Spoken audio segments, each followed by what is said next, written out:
Khubor ka Batisi TV. Lawan Rashapi da ka Frank Motors. The dark is here to rule.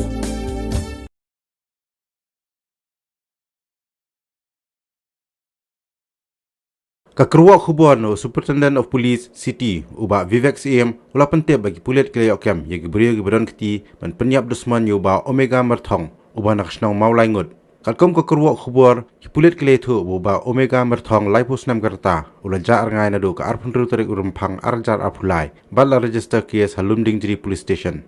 Kam hadian kata haga nyau tarik uleber arjar apulai lalap ya ke klik Briew kepala puut nawa umyam bat haka sengi ke bebut ke pratarik pat lalap sakiti kadiang bat keti kamon nala gijong gijaka baya ke met pat latep harut jong kawa umyam ya ki sabut belayu akurup ki Pulit kilap ha syaka Forensic Science Laboratory ha Shnong bat syaka Central Forensic Laboratory Kolkata bat haka siterik uyayong ki Pulit kilalap ya ki Briew ke penyap yu bat kilayo kiam Lyngkhot haka sengi ke bebut kata haka artarik uyayong kilayo kiam Sawway pat Kalkum kekeruak Khubor USP ulong bahha ka ar pendru tarik urempang kalami ke jengakan an ha perenggi arkan hun kat bagi dang edi kiat lang henrai kat ba uba Omega udang temu ban lipai selayeng ulah syara borno bat la penyap yu ha pomlum viewpoint bat ya kamet pat ladan Lyngkhot harut jongkawa umyam ki Pulit kilalap ya boloro pick up ka ba penan kam ban rak bor uba Omega nakrang dau saw bat kilalap ru ya ki jan jong naki klau jong kanong pathau ka jing toket chuchu ya kani ke jingja karang ya chkhmat